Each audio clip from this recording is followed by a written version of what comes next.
sabían lo que era tener el Espíritu de Cristo en ellos, por lo que podemos sin ninguna dificultad decir que eran cristianos aún ya antes de Cristo, porque dice que aquellos profetas y aquellos hombres tremendos de Dios en el Antiguo Testamento, que recibían revelación y que recibían una palabra que nos marca y nos vino a marcar muchas cosas que hoy enseñamos y conocemos en la Biblia, ellos dice que ellos, por el Espíritu de Cristo que estaba en ellos, que estaba dentro de ellos, ellos sabían, es decir, buscaban entender las cosas que hablaban, porque el Espíritu se las indicaba. Amén, hermanos. Entonces yo veo que ya en ellos estaba, aún antes de venir Cristo a esta tierra, pero ellos creyendo en el Mesías, ya el Espíritu que habría de venir, ya el Espíritu de Cristo estaba dentro de ellos. Tremendo eso, lo cual los hace cristianos, lo cual los hace salvos. ¿Cuánta más razón, con cuánta más razón, imagínese usted, no debemos nosotros pues percatarnos de ese espíritu que esté dentro de nosotros y el cual nos hace salvos y nos hace ser lo que decimos ser, cristianos, hijos de Dios, gracias a Él también, ¿verdad? Bueno, ¿cuántos entendemos la importancia de tener el Espíritu de Cristo en nosotros?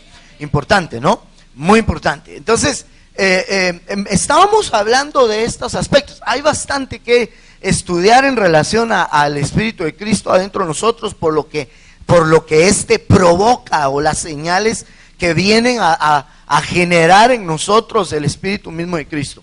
Pero si me pongo ahorita a enumerar esas señales del Espíritu de Cristo entre nosotros, no pasaríamos más allá de donde ya definimos, y entonces me veo sujeto desde el martes a continuar con este tema, pues que yo le diría llamar el principio activo del Espíritu de Cristo en nosotros. Y bueno, habiéndolo explicado poco más en detalle el día martes, quisiera hoy aprovechar el tiempo para especificar de qué se trata. No sé si estamos todos esta noche aquí, mis hermanos amados. Mire, pues, por ejemplo, hacíamos ver, para volver a explicar rápidamente, pero ya en el orden hacia el punto principal al que vamos, pero necesito ir necesito retomar y recapitular un par de cosas, un par de versículos bien relevantes en esto. Tengo ya bien su atención, ¿verdad, mis amados? Entonces, mire, pues, explicamos, como estamos hablando del Espíritu de Cristo, el que está acá, el cual está en esta tierra, imagínense, el Señor, físicamente hablando, ascendió a los cielos, pero justo antes de ascender, Él dijo que estaría con nosotros todos los días de nuestra vida hasta el fin. Entonces, ¿cómo puede Él estar con nosotros? Eso no es una figura, eso no es alguna ilusión para nosotros, sino que eso es genuino, eso es real, de que Él está con nosotros todos los días de nuestra vida hasta el fin. Amén. Hermoso eso, hermano. Dele bien fuerte esas palmas al Señor, porque yo creo que las merece, de veras, las merece Él, porque está contigo, está conmigo. Pero habiendo Él partido físicamente ante los ojos de más de 500 hermanos que lo vieron resucitado, dice la Biblia, delante de los ojos de Él ascendió al cielo. Imagínense eso. Entonces, físicamente no está, pero sí lo está por su espíritu. Sin embargo, yo debo decir que, por cierto, que al hablar de su espíritu, no es un mero fantasma, como dijo un bárbaro, que no puedo decir otra cosa hablando de herejías, hijo de un pastor. Dios no es un fantasma, Él es un espíritu. Es espíritu de vida, es espíritu vivificante. y es real, es genuino. Él habla contigo, Él habla conmigo, Él nos reprende, Él nos ama, Él nos enseña el camino que debemos de seguir. Y mejor aún, nos libra de otro espíritu muy poderoso en esta tierra, muy influyente en este mundo. Pero el espíritu que está en nosotros es mayor que el espíritu que está en el mundo. Entonces, habiendo partido literalmente el Señor, físicamente el Señor, ya le digo, los discípulos lo vieron ascender al cielo, dejó su espíritu, que repito, no es un mero fantasma, sino es su presencia real, es su presencia genuina en nosotros. Habiéndolo dejado, entendemos que Él está, o sea, estando el espíritu en la tierra, específicamente en los que creen en Él, Él está, Él sí está, literal, no es una figura. Él sí está con nosotros hasta el fin del mundo. Solamente que no lo vemos, aunque sí lo sentimos. Aunque muchas veces pareciera que lo vemos, ¿verdad? Hay muchas maneras de que lo podemos ver. Felipe, hablando del Padre, dijo: muéstranos al Padre y nos basta. Y el Señor le dijo: ¿cuánto tiempo he estado con vosotros, Felipe? Y no me conoces todavía. Felipe fue, ¿verdad?, quien le dijo eso: y no me conoces todavía. El que me ha visto a mí ha visto al Padre. Hay diferentes maneras de ver al invisible. Amén. El Padre pues ha sido el invisible aún hasta ahora, aún en el tiempo de los discípulos y hasta ahora. Hoy el Hijo es el invisible para nosotros, pero hay otra manera de verlo. Por ejemplo, lo podemos ver en nuestros hermanos. Así dice la Biblia: por cuanto hiciste esto a uno de estos mis hermanos, lo hiciste a mí. Cuando Él les dijo: yo estaba enfermo y me visitasteis, estaba en la cárcel, ¿verdad? Y fueron a mí, etcétera, tenía hambre y me diste de comer. ¿Y cuándo te hicimos eso? Pues por cuanto hiciste a uno de estos pequeñitos, a uno de estos mis hermanos, me lo hiciste a mí. Entonces, hay otras maneras de que lo podemos ver nosotros, sin lugar a dudas. Pero ahí está, Él ahí está, Él lo tenemos adentro de nosotros. Y si no está el Espíritu de Cristo en nosotros, no somos de Él. Así que yo creo que si nos preocupamos ser cristianos, ¿cuántos profesan ser cristianos? Entonces necesitamos más que comprobar, estar con esa plenitud de seguridad de que el Espíritu de Cristo está en nosotros. Eso te hace suyo. Eso te hace suyo. Amén, hermano.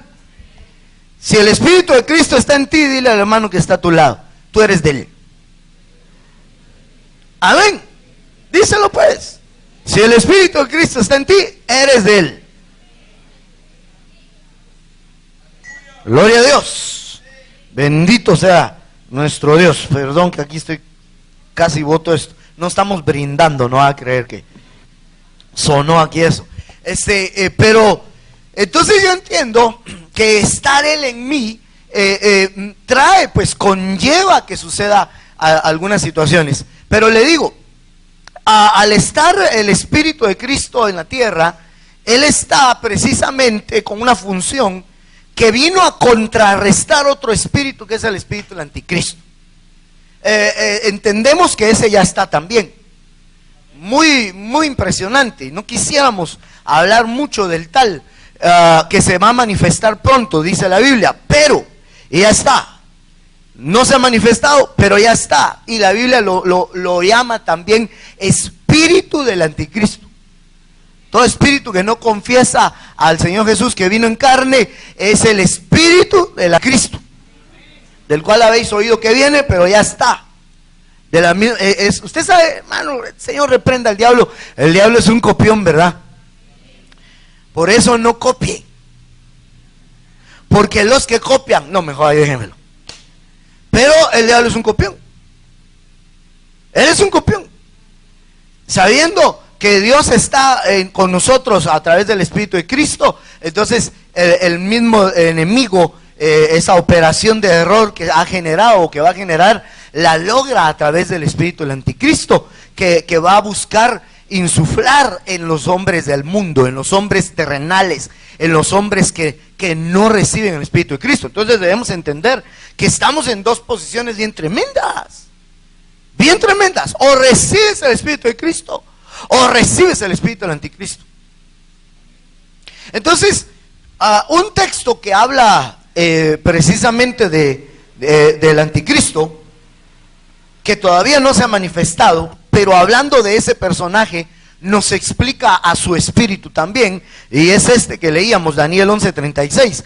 El rey hará lo que le plazca, se enaltecerá y se engrandecerá sobre todo Dios, y contra el Dios de los dioses dirá cosas horrendas. Él prosperará hasta que se haya acabado la indignación, porque lo que está decretado se cumplirá. Cuando usted lee todo el verso que acabo de leerle y lo compara con Tesalonicenses capítulo 2, por ejemplo, nos vamos a dar cuenta que está hablando de este mismo personaje: el impío, el inicuo, el hombre de pecado, el hijo de perdición, el anticristo. Es el mismo, porque se exalta contra todo lo que se llama Dios. Este personaje, el anticristo, hará lo que le plazca. Eso es característico de ese personaje. Por lo tanto, es característico de su espíritu. Y sería característico de aquel que de alguna manera o recibe o se deja influenciar por ese espíritu. Amén. Entonces, este aspecto, para poderme explicar mejor en el tema que vengo hablando desde el martes, me enseñaría cuál es el principio activo del espíritu del anticristo. Fíjese lo que le dije, ¿verdad? El principio activo entonces del espíritu del anticristo sería hacer lo que place, o lo que le place a quien le plazca. ¿Me va a entender? Es decir, cuando alguien anda en su voluntad, en su soberana voluntad, cuando alguien busca hacer solo lo que se le antoja, está buscando constantemente cumplir su capricho, por lo menos le puedo decir que no tiene el Espíritu de Cristo. O tal vez no se ha manifestado el principio activo de él. Sí, porque está cardíaco, ¿verdad? Estaría cardíaco. Si quiere, pues no hay problema, corrijo decir que no tiene el Espíritu de Cristo, porque si no tiene el Espíritu de Cristo, el tal no es de él. Sin embargo, debería haber un principio. Por eso yo le he insistido a usted en algo que aprendíamos de nuestro apóstol y que nos da un panorama muy lindo para entender estas cosas. Todo esto que recibimos del Señor, lo recibimos como cuando a usted le dan un cheque, pero usted lo guarda y no lo cobra. ¿A usted le ha pasado alguna vez que ha guardado algún cheque por ahí? No sé por qué interpreto su risa, hermano. Yo creo que lo va a cobrar a las 10 de la noche si se puede, ¿verdad? Ya le entendí. Pero dice usted que yo le contaba a los hermanos que este hombre llamado Albert Einstein dice que él era muy despistado. Y dice que después de muerto, una mujer que estaba haciendo limpieza en su habitación y que sacó su ropa, encontró un cheque doblado en la bolsa de su pantalón de un premio que le habían dado, de un premio científico que habían dado, y eran miles de dólares. Y lo tenía doblado así en su pantalón y tenía más del año de no ser cobrado dicho cheque. Tal vez alguien dirá, tenía pisto, tal vez. Pero yo creo, hermano, que eso le pasa a mucho cristiano que recibe del Señor una de beneficios, pero no los cobra. No los hace realidad.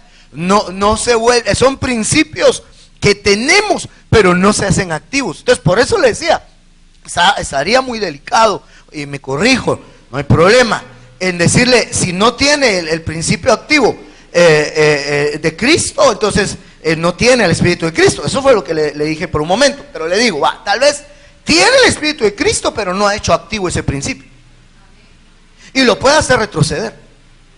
Porque por el contrario, entonces, el principio activo del espíritu del anticristo es hacer lo que se le place.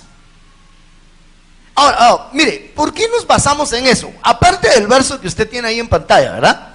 Aparte de ese texto, el rey, hablando del anticristo, de ese personaje, hará lo que le plazca.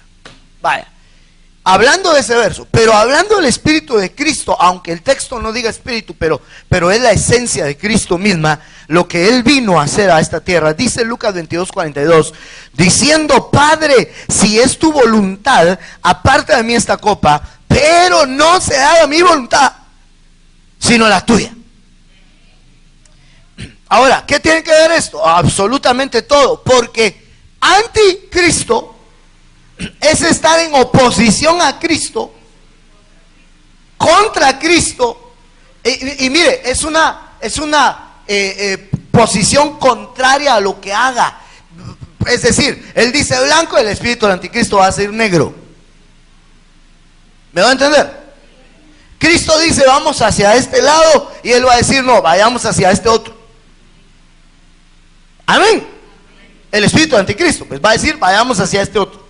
Entonces tenemos nosotros que poner atención a esta situación. Anticristo, ir en contra de Cristo. Entonces el Cristo vino y dijo hace 2000 años en el Getsemaní, poco antes de morir en la cruz por usted y por mí, dijo: no se haga mi voluntad sino la tuya. ¿Podemos decir que eso es el espíritu de Cristo? Pero viene otro y dice: hará lo que le plazca. Muy bien, contra Cristo. Contra Cristo. Entonces, principio activo del espíritu de Cristo es hacer la voluntad de Dios. Ese sería el principio activo. Aquel que cobra el cheque del beneficio de tener al espíritu de Cristo, aparte de aquel beneficio que ya tenemos de que nuestro espíritu está vivo, ha sido vivificado, resucitado, que somos salvos en Cristo Jesús. Aparte de ese, tenemos que hacer activo otras cosas como esto. O sea, es decir, la voluntad de Cristo es la voluntad del Padre. Y si el espíritu de Él está en ti, te tiene que generar y provocar este principio activo o este principio hermoso. Ahora, hacer lo que se le plazca es precisamente lo contrario. Y es una de las situaciones que hablábamos tan terribles, cuando nosotros queremos vivir demasiado en nuestra voluntad, no rendirla y despreocuparnos de la voluntad de Dios, de la voluntad del Padre. Despreocuparse de esa voluntad nos puede resultar peligroso, hombre. Porque eso otro sería activar el principio del espíritu del anticristo. Hacer lo que se le plazca. ¿Qué haces? ¿Qué haces tú, hermano? Mire, por ejemplo, puede ser que tú no querías venir hoy. Quizá porque estabas cansado. Quizá porque estabas enojado. Quizá porque le debes a alguien y no querías. Bueno, eso sería otra cosa, ¿verdad? Pero tal vez también. Y no querías que te viera. Quizá porque simple y sencillamente querías quedarte en solaz esparcimiento según tú. Pero hubo algo adentro que no te dejó. Hubo algo adentro que te empujó, que te impulsó, que te inquietó. Y hasta cansado tal vez, hermano, o con pocas fuerzas. Pero aquí estás. Aleluya. Entonces no hiciste tu voluntad. No la hiciste. Ahora, si tú viniste deseando hacer la voluntad de Dios, congregarte, o sea, sí querías venir, pero porque quieres hacer la voluntad de Dios, también hiciste la voluntad. No sé si se entiende de una u otra forma. Tú que estás acá, la hiciste. Por eso es de que hay una voluntad buena, una voluntad agradable, una voluntad perfecta. Puede ser que viniste a regañadientes, puede ser que tú no querías, Pero viniste y cumpliste la voluntad del Señor, pero la buena, no la agradable, porque te trajeron arrastrado. No, o sea, pues, a quien lo hayan traído así, ¿verdad? La buena, no la agradable, porque no tenías deseos de venir, no era parte de tu voluntad esa voluntad de Dios, pero al fin cumpliste con la voluntad de alguna manera. Pero entonces tenemos que buscar ir más allá de la buena, sino también hacerla agradable. O sea, solo tu presencia, ya estás, con estar acá, ya estás haciendo la voluntad buena del Señor. Pero vamos a más, ¿verdad? ¿Cuántos quieren ir a más? Entonces empezamos, y ya me quedé bastante en la introducción otra vez, pero empezamos a hablar de cómo conocer esa voluntad, si la estamos haciendo o no, porque eso nos demostraría este principio activo del Espíritu de Cristo en nosotros. Amén. Nos lo demostraría, se haría manifiesto en ello. Vimos dos que voy a tratar solo de recordarlas. Efesios 6:5, no se lo leo todo, pero habla de los siervos a los que se les pide obedecer, pero me llama la atención que dicen obedecer no para ser vistos como los que quieren agradar a los hombres, sino como siervos de Cristo, haciendo de corazón la voluntad de Dios. Entonces, cuando tú estás sirviendo, mire esto, pongan atención en esto, aunque no quisiera quedarme ahí otra vez, porque creo que solo dos me dieron tiempo de mencionarle. Pero, hermano, se sobreentiende que servirle ya es estar haciendo la voluntad. Puede ser igual que al venir a regañadientes, que estás en la voluntad buena, no en la agradable. Podría ser. ¿Me va a entender? Pero por lo menos este texto a mí me dice que si yo quiero hacer la voluntad de Dios, lo tengo que hacer de corazón, no para ser visto. Entonces arruinas, o yo también arruino mi servicio, si lo que hago lo hago para ser visto.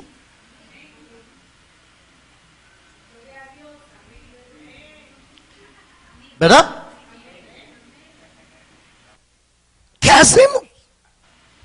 Porque la mayoría de privilegios los privilegios que la mayoría buscan son los que son más vistos. Y no quiere decir que está mal aquellos que están en aquel privilegio que es visto. No está mal. Los más vistos son aquellos que estamos, yo soy uno de ellos, en el púlpito. El martes le hablé de los predicadores. Hoy le voy a hablar de la alabanza. Creyeron que se habían salvado. No, pero mire, alguien, hermano, tenemos que hacerlo.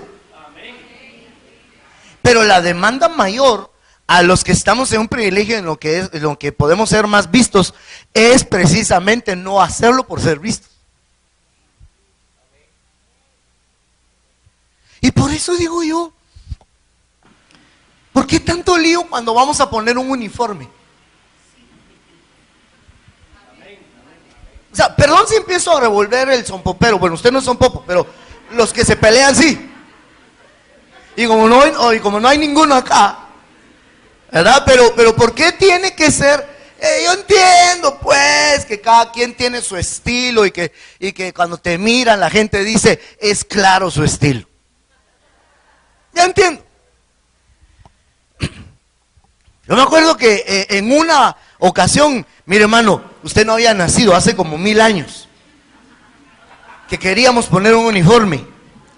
Y que santo Dios, fue una de las más, aunque yo mencioné alabanza, pero no he dicho quién, porque eso ha pasado en servidores también.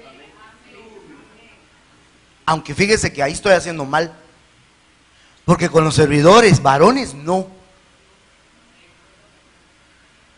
Y como solo hay 2 sexos, ¿verdad? ¿O usted cree que hay 3? Va, entonces ya sabe de quiénes estoy hablando.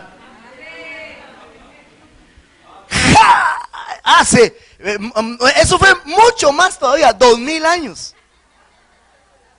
La primera vez que quisimos poner uniforme, hermano. Ay. Yo sentía que iba a empezar la Tercera Guerra Mundial. Pero para que no identifique a algunos de los tales, les tuve que decir Pero ¿cuál es el lío? No, que es que lo que pasa es que el estilo no sé qué, que el estilo cual, que así es la moda y que no sé qué otra. Entonces yo le dije, sencillo, hermano, les ponemos una falda y una blusa y ya. ¿Verdad? Y ya. Y hubo alguien al que hasta le enseñó una foto de los hermanos que están, de las hermanas de la alabanza en Ezer. Bueno, ya dije alabanza, pero no importa. Y les dije, mira, sencillo, una falda, una blusa de esas que usan las que van al colegio, a la escuela. ¿Cómo es? Así es, ¿va?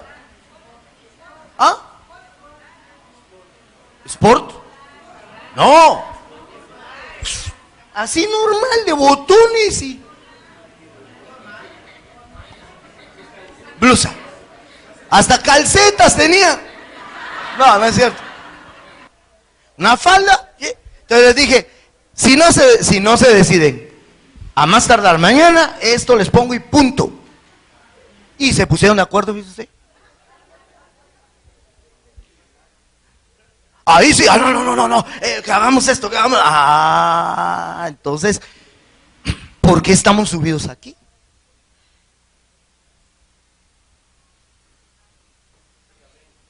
¿Verdad? O sea, ¿por qué estamos subidos acá? Para que nos miren. Yo no le digo, pues, entiendo que usted va a estar donde más los ojos de todos va a estar hacia usted. Es lógico, mínimo hay que venir peinado. O sea, mínimo, ¿no cree usted? Mínimo. Yo eso lo entiendo.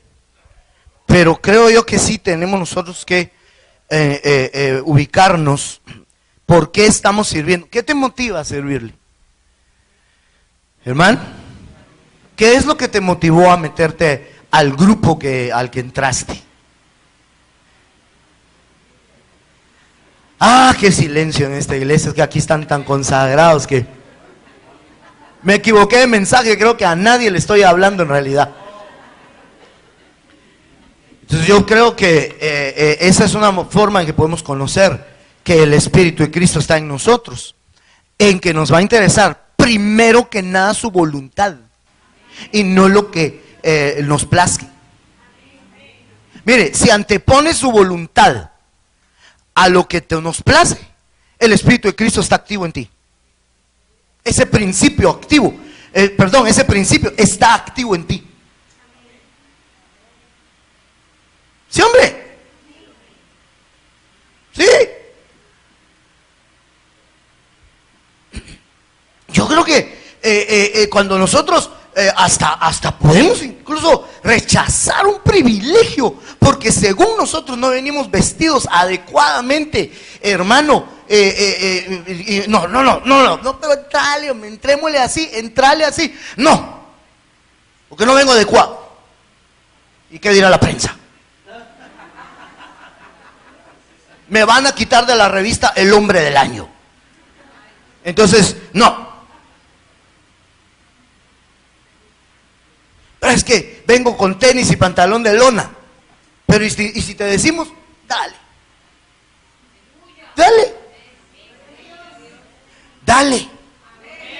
Éntrale así, claro. No estoy dando permiso que si estamos procurando venir adecuadamente y tenemos el tiempo y se nos avisó con tiempo, hay que hacer lo correcto. ¿Estamos de acuerdo con eso, mis hermanos? Pero el problema es cuando le ponemos demasiada atención a las cosas que son vistas, hombre.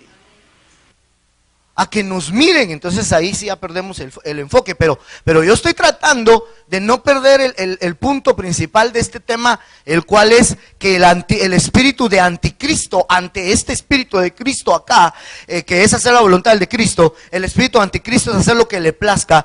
Entonces, hermano, cuando se antepone lo que nos place, lo que más nos gusta, a servirle al Señor, porque lo que queremos es ser vistos, entonces no es el de Cristo el que te está influenciando. Amén. Mire pues, mejor avanzo, hay tanto que dan ganas de seguir hablando acá. Mateo 12:50 dice también, porque cualquiera, ese sería número 2, ¿verdad? Que ya habíamos visto también, porque cualquiera que hace la voluntad de mi Padre, que está en los cielos, Ese es mi hermano y mi hermana y mi madre. Ahora, ¿cómo entendemos la voluntad ahí? ¿Cómo?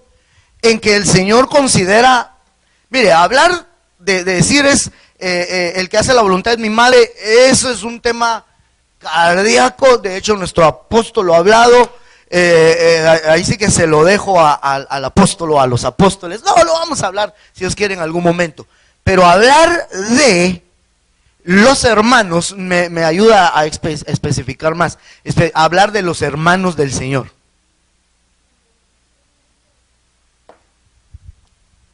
Mira, ves, ¿quién es mi hermano? Dijo el Señor, el que hace la voluntad de mi Padre.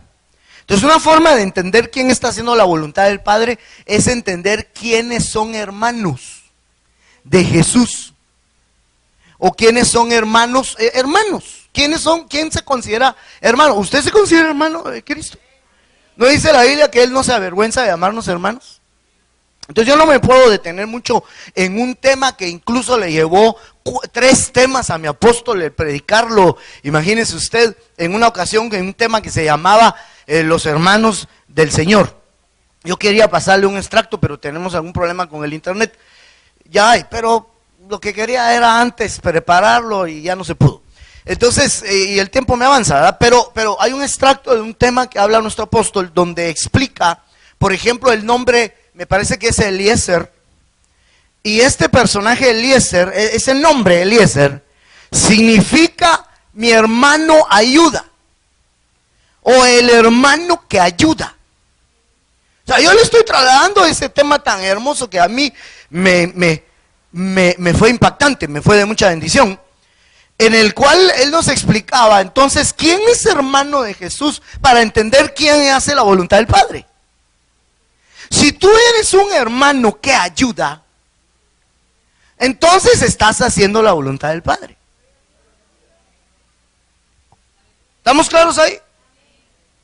Pero si no somos, tú o yo, no somos, o yo no soy un hermano que ayuda, sino al contrario de, ay hermano, bueno, ese dicho no es muy bueno, dicen por ahí, pero mucho ayuda.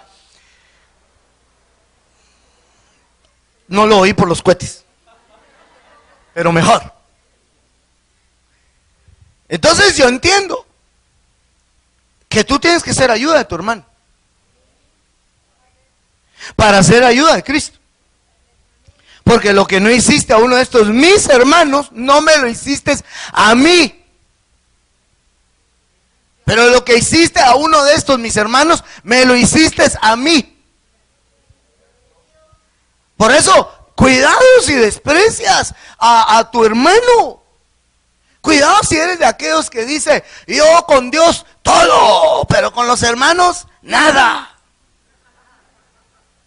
Porque si dices que amas al Dios que no ves, ¿cómo vas a amar al hermano? No, ¿cómo? Es que no dice así, ¿verdad? Pero si no amas a tu hermano que ves, ¿cómo vas a amar al Dios que no ves? Es decir, si no amamos, yo le explicaba eso por años. Si no amamos al visible, ¿cómo vamos a amar al invisible? Eso lo expliqué ahorita al inicio también. Entonces, creo yo que lo que haces a tu hermano lo estás haciendo al hermano mayor. El hermano que ayuda.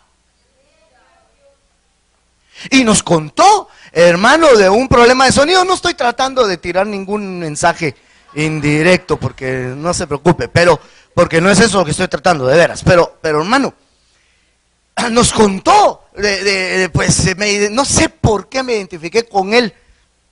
Cuando él decía, yo tengo que estar llamándole la atención a los hermanos de sonido, pero por esto, por aquello. Y yo dije, ¿dónde he oído eso? ¿Dónde ha pasado eso? Dije que no iba a tirar indirectas, ¿verdad? Pero vino y él dice que un día hablando con ellos, pero muchacha, ¿qué pasa? Entonces le comentaron, pastor, apóstol, de veras le dijeron a él, nosotros dejamos todo bien arreglado, lo dejamos bien, pero cuando venimos todo está cambiado.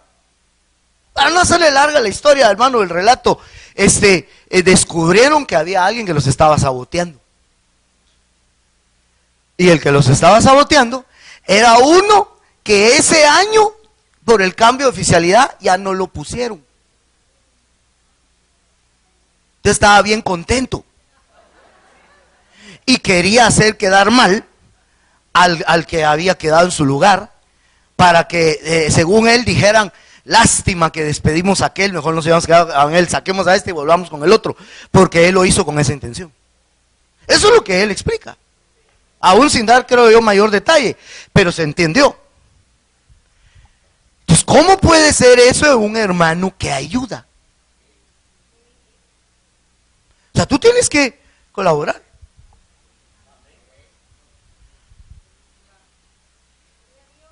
Aunque ese día no te vayas a lucir tú.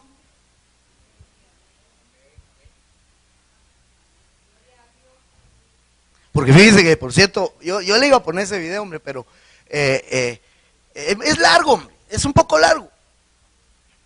Pero él pone a alguien a dar, diga algo que a usted le ha pasado en este orden de ideas. Entonces vino alguien, yo entendí que era un director de alabanza. Yo entendí, tal vez estoy entendiendo mal. Y él dijo, cuando a mí me toca, no me ponen el volumen bien. Cuando le toca a otro, a él se lo ponen bien. Así dijo, hermano. Entonces dijo el apóstol: aunque usted no lo crea, eso pasa. Hoy está aquel, ese me cae mal. Tal vez le caigo mal a los de sonido. No. Cada vez que tomo el micrófono.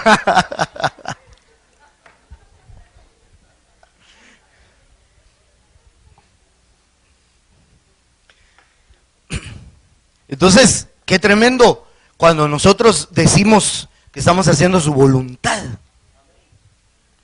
Vamos a ser sus hermanos, porque estamos haciendo su voluntad. Hermano que ayuda. Entonces, en ese tema le digo que daba nuestro apóstol, habla de todas las características de los que son hermano, como en este caso Eliezer, nombres que significan hermano de. Sí me va a entender, ¿verdad? Pero no ese es el tema de hoy. Yo solo estoy haciendo ver para hacer relevante este punto tan hermoso, y tengo que pasar a los demás y no me da tiempo. No, creo que no me va a dar tiempo. No, yo espero que sí. Pero hermano amado, hagamos la voluntad del Padre y vamos a ser sus hermanos. Si Él, mira pues, si Él te considera su hermano, estás haciendo la voluntad del Padre. Ahora, el martes le decía de otra manera esto. Por eso no estoy repitiendo. ¿O sí estoy repitiendo? No estoy repitiendo. El martes le dije otra cosa. El martes yo le hice ver, que también es importante, le hice ver quién es tu familia, la familia tuya, tuya de ti, o suya de usted. Exacto, con quién amas, amas estar, con quién te sientes más cómodo, hermano. Estar con el tío rico Macpato, pero que se pone un puro de este lado y una botella de este otro lado. Yo le decía, no puedo entender cómo alguien, hermano, pueda, aunque sea su familiar, estar en bienestar con los tales y con los hermanos. Hasta los sacan de amigos del Face. Solo por algo que no le gustó. Ya no es mi amigo. Ya no es mi amigo. Por eso le digo que cae mal el Face, ¿verdad? Porque tan fácil es hacerse amigo. Clic, y tan fácil es desamigarse. Y la amistad es más que eso, hombre, más que un clic, más que un like. Aleluya. Ay, Padre, ayúdanos, por favor, ayúdanos.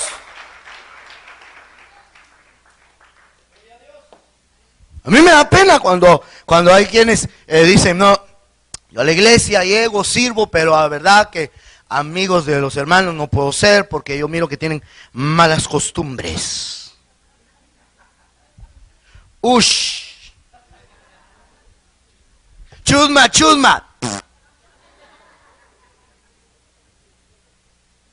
Y entonces, pero rechaza a su hermano. Pero sí puede tener comunión con otro que tiene buenas costumbres, que tiene pedigrí. pero no tiene el Espíritu de Cristo dentro de él. Y no hace la voluntad del Padre, pero sí puede tener comunión con esa persona. A mí me da no sé qué. Como el doctor Chapatín, vamos. No, hoy mucho Chespirito, ya.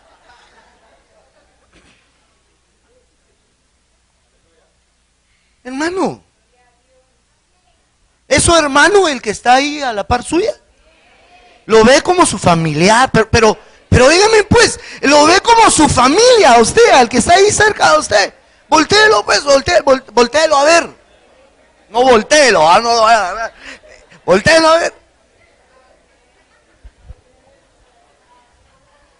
Es tu familia, los que hacen la voluntad de Dios son tu familia, ¿o no? Aleluya. Ya le he contado, ¿y por qué lo voy a hacer? Nos va a llevar mucho tiempo, pero ya le he contado las veces que he intentado yo en alguna ocasión tener más comunión familiar. Hermano, sale uno perdiendo, hombre. Y yo me comprometí conmigo, con el Señor primeramente, o conmigo mismo también, con mi familia que está dentro de las cosas del Señor, a que no iba a dar como prioridad a las cosas de familiares que no tienen temor de Dios o este amor por Él, como prioridad sobre mi comunión con mis hermanos en Cristo. No sé si me dio a entender. ¿Sí me dio a entender? ¿Qué le dije? Porque yo no me entendí. No, sí, pero... Sí, es que mira, tal vez lo que trato de decir está bien, pero lo que trato de decir yo pues es esto. Está bien, me dice alguien, mira, pues por lo menos juntémonos a platicar de la vida, de cuando éramos niños. Pero eso es lo que yo digo. Me junto con un familiar de mi edad. Mira, juntémonos a platicar cuando éramos niños. Cuando éramos niños nos juntábamos en la casa de abuela a celebrar Navidad. Si yo no quiero hablar nada de la Navidad. ¿Qué me voy a poner a decir? Cuando él me diga, ¿te acordás cuando abríamos los regalos? ¿Te acordás cuando nos metíamos atrás de la mesa y los abríamos y ya sabíamos qué era y fingíamos sorpresa cuando los abríamos?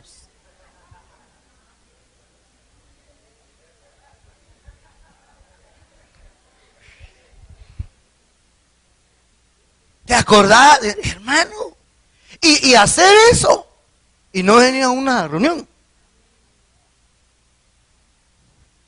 Entonces, ¿dónde está la preferencia de mi gozo?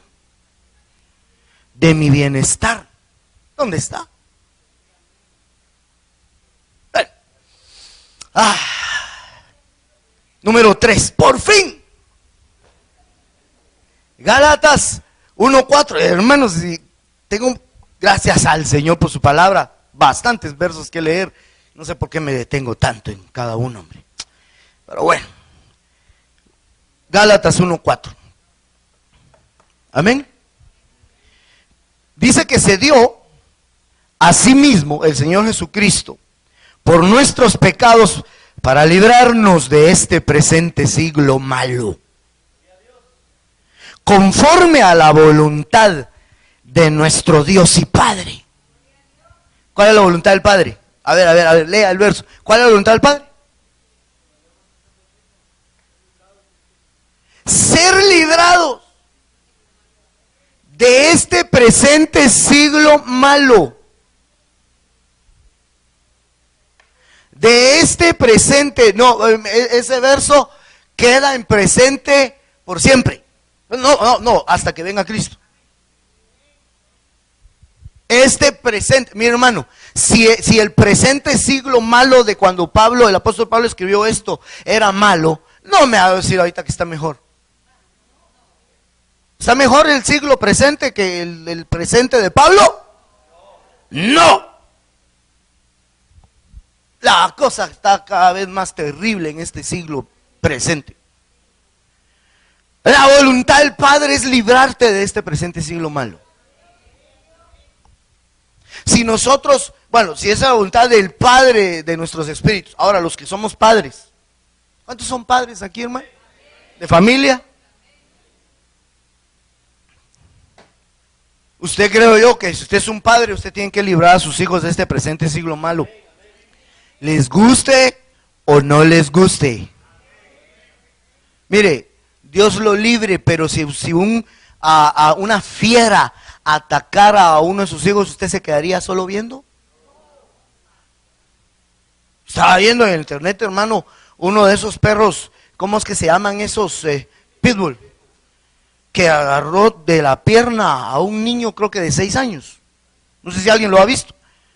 Hermano, horroroso, que el mismo dueño le trataba de pegar y los demás lo jalaban, y yo sentía que estaba peor jalando al niño y otros jalando al perro. Hermano, yo miraba eso y obviamente los padres estaban horrorizados, gritando y metiéndose. Salieron mordidos también, pues no enojados, sino también mordidos por el perro. También, hermano. Yo creo que uno hasta buscaría ponerse en su lugar, hombre. Claro que no es lo correcto, pero yo te salvo.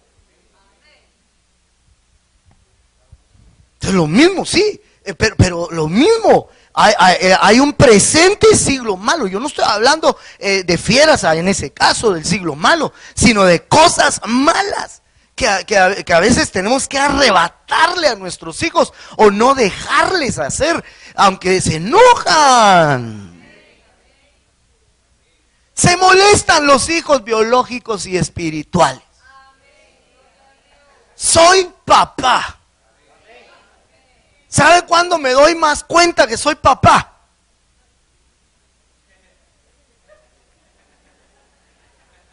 Cuando se enojan conmigo. Les doy, como papá biológico, esto no, que no sé qué. Bueno. Y como papá espiritual, igual, hermano. No todos, pero el 99%. Hace, no.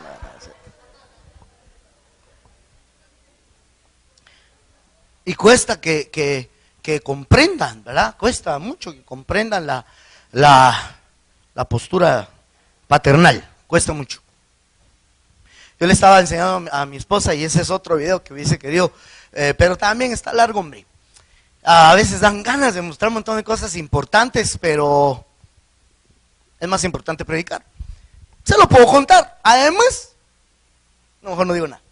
Pero yo estaba viendo un video acerca de ese juego Pokémon Go. ¿Han oído hablar ustedes de ese juego Pokémon Go? Yo le contaba a los hermanos el lunes que estaba con ancianos diáconos, les decía que me impactaba el domingo, pues que yo estaba viendo un video, que ese mismo día en la noche, creo que fue ese domingo, en Nueva York, los neoyorquinos, hermano, llegaron a Central Park, llegaron en sus carros y los parqueaban donde fuera y como fuera, y se bajaban con sus teléfonos, hermano, con sus móviles, se bajaban buscando Pokémon, pero no eran muchachitos de 15, 16 años, eran señores, señoras. Y el video lo graba un turista, que él estaba ahí en Central Park con su video, contento, cuando él mira llegar los carros y se pregunta qué es eso, y ve bajar a todos con sus teléfonos, y él mismo se ríe de ellos. Y yo dije, eso no puede ser normal. Eso no puede ser normal. Un joven que cayó de un puente por estar queriendo cazar un Pokémon, se cayó de un puente y se mató.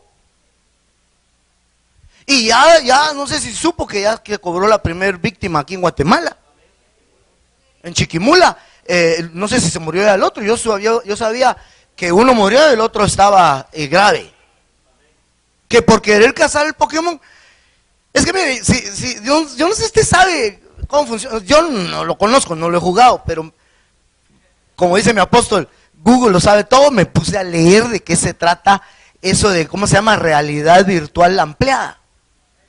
Entonces, se trata de sobreponer en una imagen real objetos digitales y combinarlos con la realidad, con la imagen real, con el entorno. Entonces, por ejemplo, hay un árbol, yo tomo con mi teléfono, yo tomo allá, entonces yo veo esa bocina, y entonces el Pokémon se esconde atrás de esa bocina. Y yo lo tengo que capturar. Yo no hago eso, claro.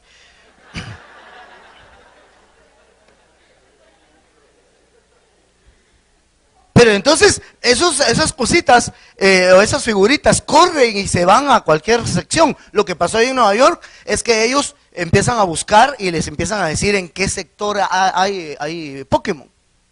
¿Sí? Y como los ubican con GPS, entonces según el GPS les indican a 500 metros vas a encontrar uno. Entonces la gente sale, hermano, corriendo. Y cuando lo descubren, el Pokémon empieza a correr y a esconderse. Entonces de ahí, donde ellos se concentran en la pantalla y resultan atropellados, se tropiezan, se chocan. Y entonces en este caso de los muchachos, el Pokémon saltó una pared o saltó un lugar y se metió a un lugar de propiedad privada. Cuando ellos hicieron lo mismo, los recibieron a balazos. Uno está muerto y el otro, según leí hoy en la mañana, está grave. El hijo de un pastor.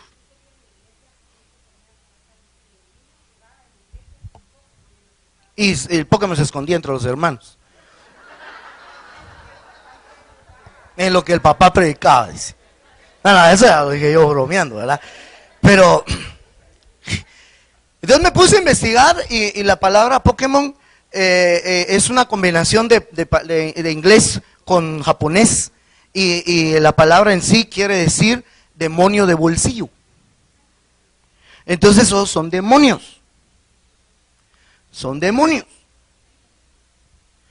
Ahora, ya que estoy hoy aquí con la congregación que amo y que yo debo de pastorear y de cuidar, yo fui recientemente informado de que se ha visto a niños de nuestra congregación, lo digo con mucha pena, sobre todo que seguro que estamos al aire, que se les ha descubierto jugando, tal vez no eso, no exacto, según entendí no era ese juego, pero aquí mismo en las instalaciones de la iglesia un juego que se trata de monstruos y fantasmas. Entonces lo primero que yo pensé es, eso tuvo que haber sido papi o mami quien se los compró. Y el riesgo que hay de que puedan terminar hasta jugando Ouija. Entonces yo giré órdenes al área de niños que me revisen esa situación y que castiguemos a los papás. No. Pero hermanos, no nos damos cuenta que estamos sumergidos en un siglo que es terrible, hermano. Que quiere sacar la atención de lo que es bueno, de lo que es verdadero. ¿Sabe qué pensé yo cuando vi a los neoyorquinos ahí en el Central Park y todos corriendo, hermano? Acababa de oírse la noticia de Niza se llama, ¿verdad? En Francia. Acabamos de ver ese terrible atentado, hermano, de cómo atropellaron a más de 80 personas, si no me equivoco. Yo creo que ya van más fallecidos. Y la gente divirtiéndose en eso. Pues yo no digo que usted no sea feliz, ahorita esté usted alegre celebrando al Señor, pero hermano, eso por cosas que de verdad no valen la pena, hombre. Esa es otra que estábamos leyendo hoy con mi esposa, que parece que el juego es estratégico y los mismos jugadores pueden provocar a dónde puedan ir los demás, sino establecer dónde hay Pokémon, algo así. Y entonces hacen llegar a algunos a ciertos lugares oscuros, apartados, y los asaltan ahí. Están advirtiendo sobre todo eso, ¿verdad? Han descubierto algunos jugando Pokémon manejando, hermano. Y muchos metiéndose en propiedad privada por atrapar uno de esos demonios, ¿verdad? Que según ellos les da fuerza, les da poder saber de qué era. Pareciera inaudito estar hablando de algo así, hermano, en una reunión como esta, pero es un presente siglo malo, con malos ejemplos, con malas ideas, con malas propuestas. Yo le pido, en el amor del Señor, hermano, ¿acaso no hay suficientes maravillas en las cosas de Dios? ¿Acaso no hay suficiente causa de alegría y de gozo para nosotros en regocijarnos en las novedades del Espíritu? Para dejarnos impresionar por el presente siglo malo. No vale la pena. Por favor, padres, les pido, seamos responsables. Cuidemos a nuestros hijos, sí. Mire, yo le voy a decir apóyeme, pero apóyese a sí mismo. Hasta me estaba acordando de lo que decía mi abuelita: ayúdate que Dios te ayudará, pero eso no está en la Biblia.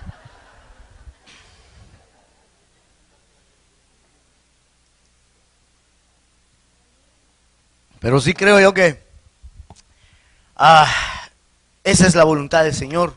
Lo creo porque lo dice: librarte de este siglo. Cada vez que se te amonesta, que se te habla de escapar, de no actuar de esta o aquella manera, lo que queremos es librarte de este presente siglo malo. Y si tú quieres hacer la voluntad de Dios, huye de este presente siglo malo. Sal, deja de actuar conforme a los que viven en este siglo y se han adaptado a este mundo. Bueno, número 4, todavía creo que puedo leerle este otro. Déjeme revisar qué otros tengo adelante. Gloria a Dios. Hermoso de veras. ¿Cuántos se gozan con la voluntad del Padre, hermanos?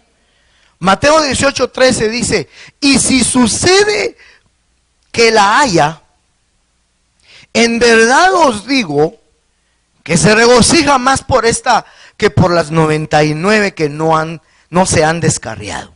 ¿Ya se dio cuenta de qué estábamos hablando acá? Así no es la voluntad de vuestro Padre que está en los cielos que se pierda uno de estos pequeñitos. ¿Cuántos tienen el Espíritu de Cristo? Ustedes buscan hacer la voluntad del Padre, ¿verdad? Por lo tanto no buscan ser vistos, por lo tanto son hermanos de Jesús, por lo tanto huyen y escapan de este presente siglo malo. Por lo tanto, procuran que no se pierda ninguno de estos pequeñitos, porque no es la voluntad del Padre que se pierda ninguno. Hermano, no nos agrada cuando alguien peca, definitivamente. Entristece, duele, sobre todo si ha sido alguien al que se le ha cultivado, se le ha engendrado, se le ha enseñado. Pero nadie tiene derecho a hacerlo pedazos. Nadie tiene derecho, hermano, a terminar de desanimarlo. Vosotros que sois espirituales, es decir, si alguno es hallado en una falta, vosotros que sois espirituales con un espíritu de mansedumbre, restauradlo. Hermano, no es la voluntad del Padre que se pierda ninguno, por pequeñito que parezca. Queremos rescatarlo hasta donde se deje, claro. Ayudarlo, hermano, a que se levante. Pero por favor, no termines de desanimarlo también. Si no le vas a dar las palabras adecuadas de exhortación, mejor no digas nada. Callado tienes más pegue. Si alguien se ha equivocado, hermano, y no tienes una palabra de exhortación, de amor, claro, no se trata de consentir lo que hizo, pero sí de corregir en amor, en misericordia. Sí, tenemos que dar oportunidad. Demos oportunidad, hermano, demos oportunidades.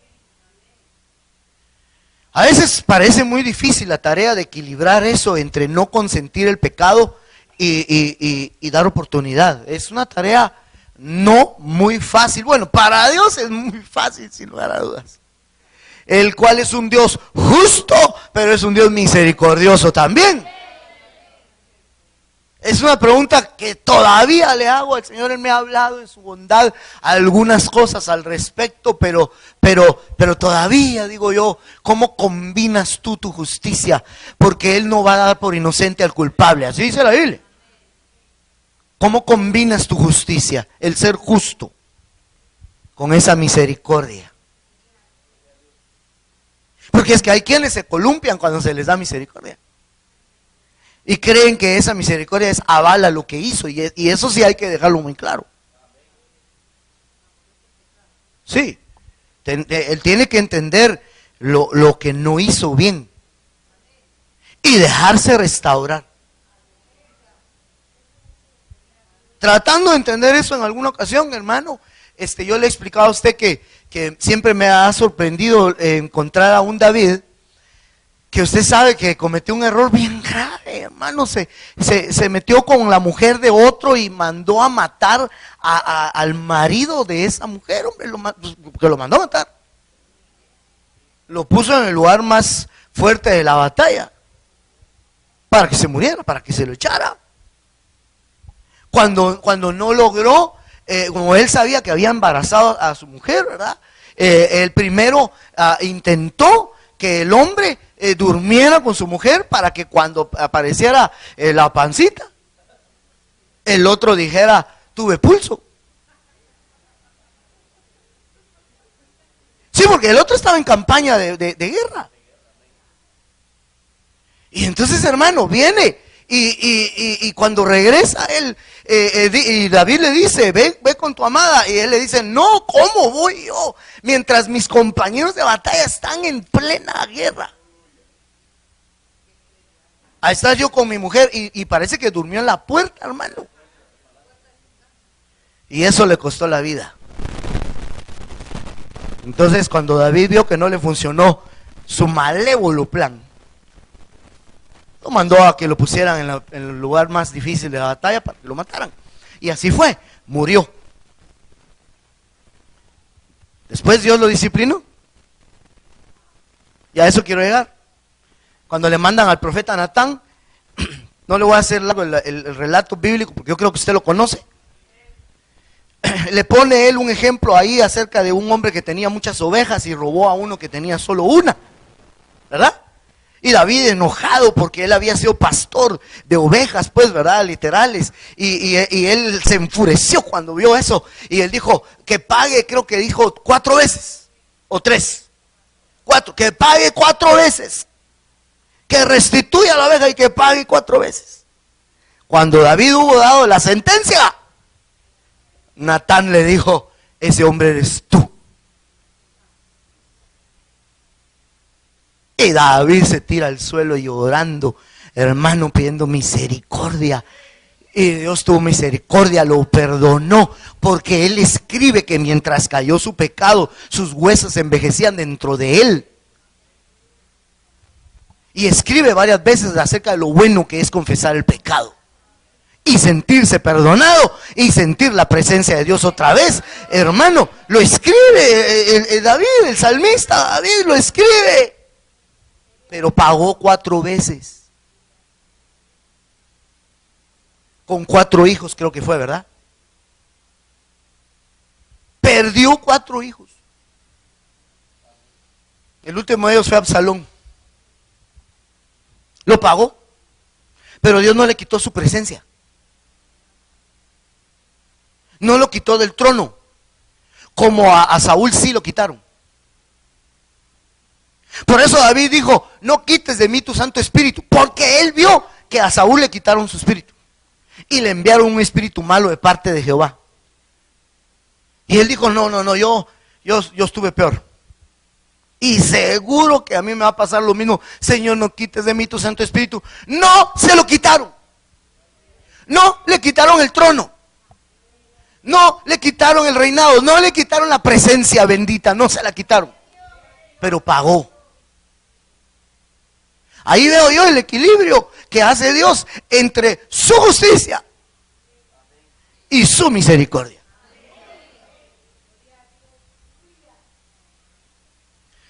Si te ha tocado pagar consecuencias, aguántate como los cristianos. Pero agradece a Dios que cuando levantas tus manos, el Señor te hace sentir su amor. El Señor te hace sentir su presencia. El Señor te habla todavía. Te habla en profecía. Te habla en su palabra. Y hasta seguramente ya después de algún tiempo te ha dado otra oportunidad de hacer lo que hacías antes. No juegues con eso.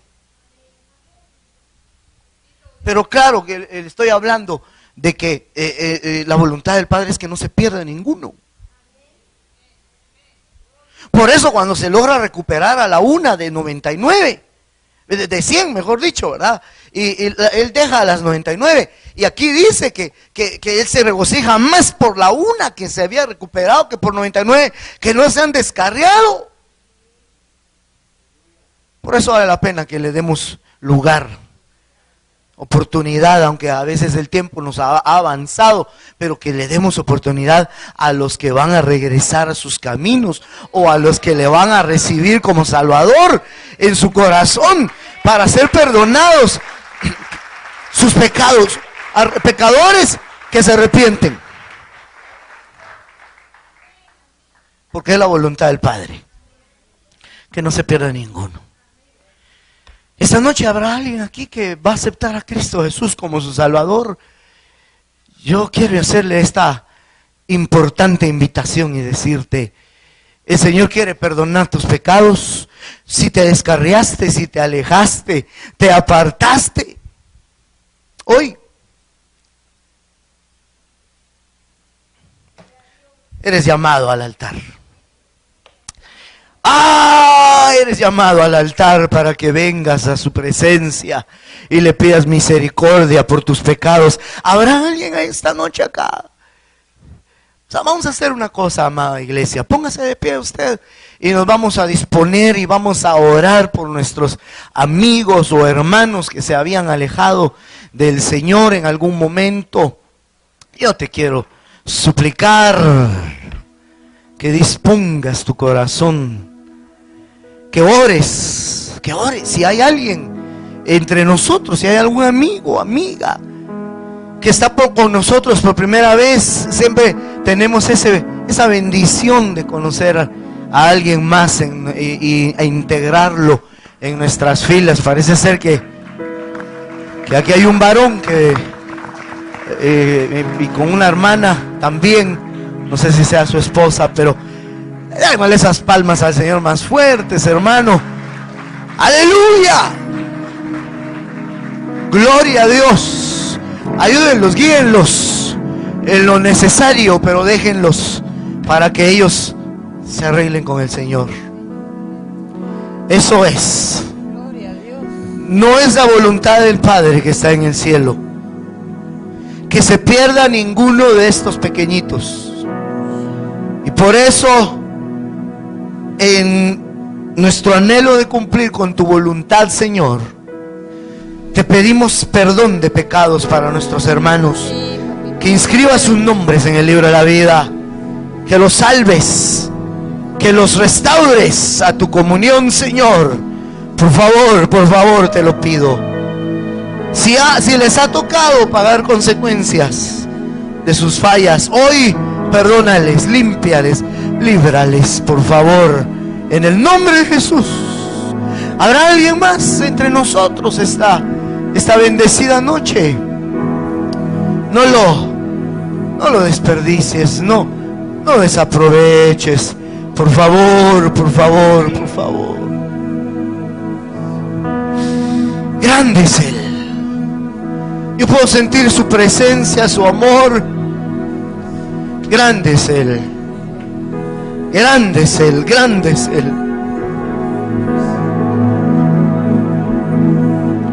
Él no quiere que se pierda a nadie. Aún la disciplina pastoral procura que no te pierdas.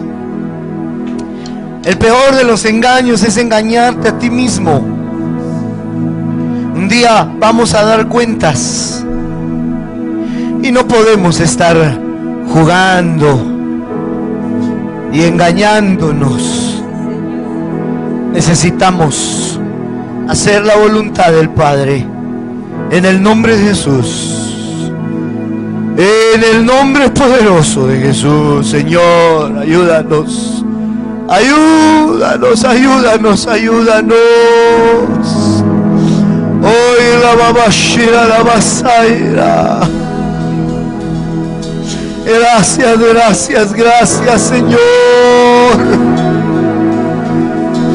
Perdona nuestras fallas. Perdona nuestros pecados. Salva a tu pueblo de este presente siglo malo.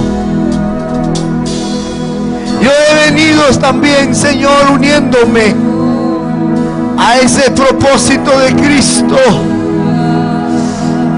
buscando hacer la voluntad de Cristo para librar de este presente siglo malo a quien haya que librar, a quien haya que rescatar.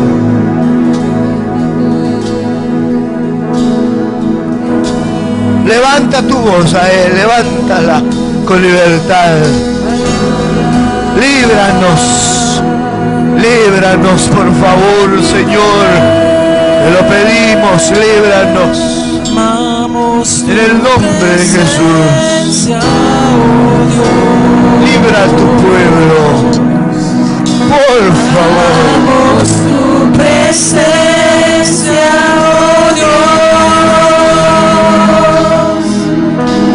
Amamos tu presencia, oh Dios. Amamos tu presencia, oh Dios. Amamos tu presencia, oh Dios. Amamos tu presencia, oh Dios. Amamos tu presencia,